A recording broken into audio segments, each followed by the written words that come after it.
It's an unusual November, and we've had some of the coldest November weather in 3 decades. On Monday, temperatures reached just 18 degrees. It was the coldest November 11th since 1986.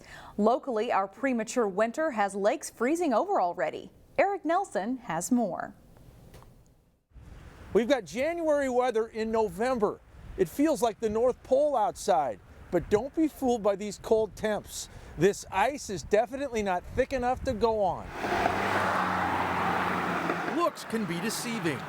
Despite visible ice and even some trails on Eagle Lake and Maple Grove, Minnesota is not yet the land of 10,000 frozen lakes. If it looks tempting, just stay off. We need more cold weather. Alan Lang is part of the Water Patrol unit for the Hennepin County Sheriff's Office. Very handy tool though in the winter, thin ice. The last thing he wants to do is bring his airboat onto a frigid lake. I've been involved in some of the ice rescues. To rescue someone who has gone through the ice. Stay off the ice until lakes are completely capped over. The DNR recommended minimum thickness for walking on is 4 inches. We're nowhere near that. The Sheriff's Office says there is less than 2 inches of ice on area lakes, less than half of the suggested thickness for someone to walk on. However, this early cold snap has ice fishing folks excited, but they need to be smart before going on the ice. They just need to have some patience. It'll get there.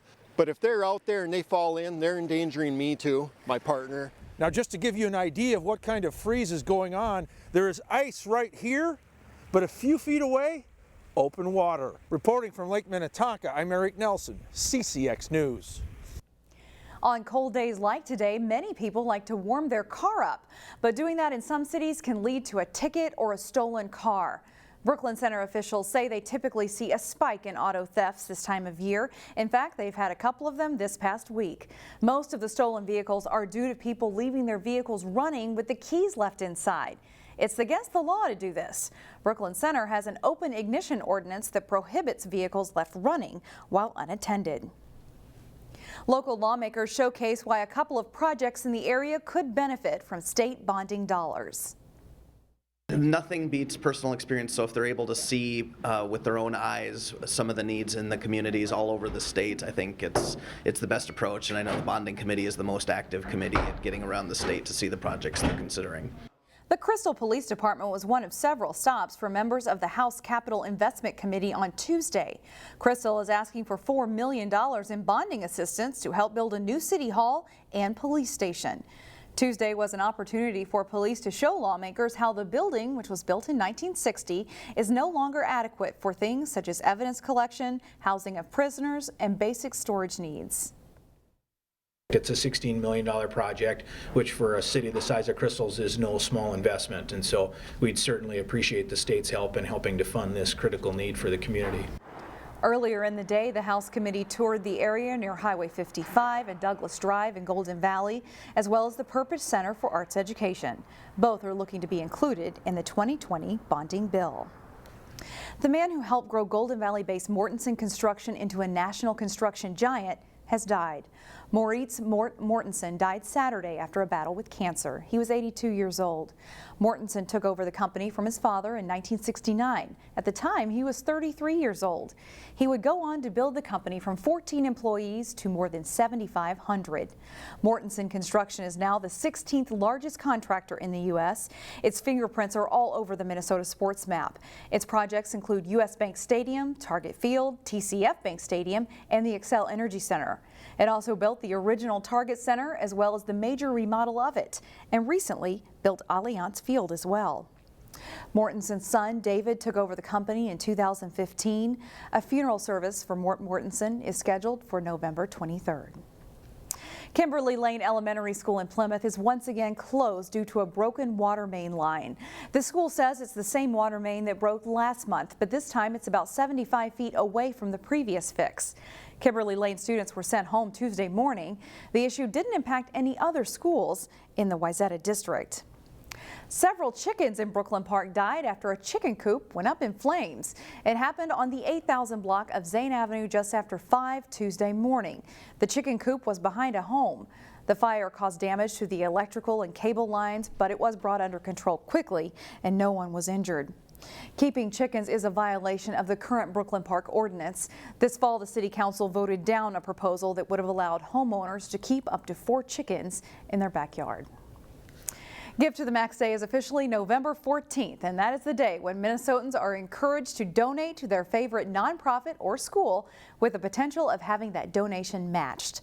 Several nonprofits are kicking off the fundraising drive early, like CEAP in Brooklyn Center, which is working to raise money for another food shelf like this one.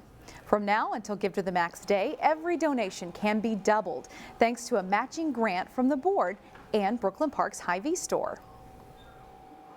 It is one of the times of our greatest need. So a lot of families in any community have to worry about feeding their families, Christmas gifts, celebrating holidays, traveling, and it's getting colder. So not only more clothes, coats and jackets, but our heat bills are rising. CEAP has brought in more than $14,000 so far. They hope to bring in $25,000 with that money targeted to go toward the new food shelf that will be built on Winnetka Avenue, or go into Second Harvest Heartland on Winnetka Avenue in Brooklyn Park. In 2018, Give to the Max Day generated $21 million for more than 5,000 organizations. And of course, you can learn more about Give to the Max Day at givemn.org. We have a link to that website on ours, ccxmedia.org.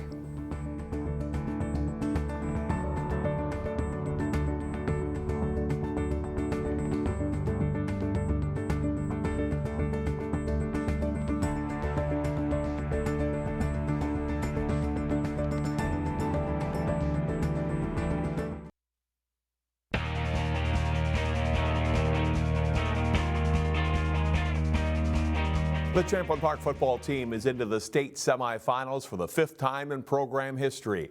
As Jay Wilcox reports, the Rebels have plenty of momentum as they get set to take on defending Class 6A champion Lakeville North. It's been a great ride for the Champlin Park Rebels, and as they worked out indoors at the Maple Grove Dome, they're feeling good about the way they're playing as the competition heats up. Every game we're just getting better and better, capitalizing on our plays, executing, and just playing as a whole team. It's been a blast. Every single day we all come out here and we have fun with what we do, and we love each other. You know, our senior group is great leaders, no off the field problems. We got good GPAs, good character. So it's been fun to see the kids work all off season and get rewarded for their hard work. Champlin Park pulled away to beat Rosemount 34-7 in last week's quarterfinals. It showcased the balance this team is blessed with offense and defense each excelling. It's really important because on special teams, they flip the field and stuff. That means a lot, especially for the defense and to offense to get good field position. Yeah, because if like offense is struggling, our defense, we know that they'll pick us up, and the same thing around with the defense. We'll pick them up if they start letting up points. Then our special teams is capable of making huge plays also. Next up is defending champion Lakeville North, a regular visitor to the late stages of the playoffs in recent years. They have great athletes on their team. They're fast, quick. We just got to come out, be ready for them, watch some more film, and just play our game. Well, defending state champs, they got a really big offensive line, big fullback, big tight end. They got probably maybe the player of the year at quarterback. He was a running back last year, but he's a quarterback, their punter, their defensive back. Raja Nelson and the Panthers are a tough team for sure, but if they keep playing like they have been, Champlin Park will be a tough out. Jay Wilcox, CCX Sports. Well, a couple things about The Rebels meet Lakeville North Thursday at 7 p.m. at US Bank Stadium. You can see tape-delayed coverage at 10 p.m. that night here on CCX1. Former Hopkins High School runner Joe Klecker is a senior at the University of Colorado and won a big race recently. At the Pac-12 Cross-Country Championships, Klecker raced to the individual title while also leading the Buffaloes to the team title. Klecker won the 8-kilometer race with a time of 23 minutes, 2.7 seconds on a cold and windy day at Ash Creek Reserve in Monmouth, Oregon. Klecker is the first CU male to win an individual conference title since 2007 and was named Pac-12 Cross Country Athlete of the Year. The Buffaloes' next meet is the NCAA Mountain Regions Championship Friday in Salt Lake City.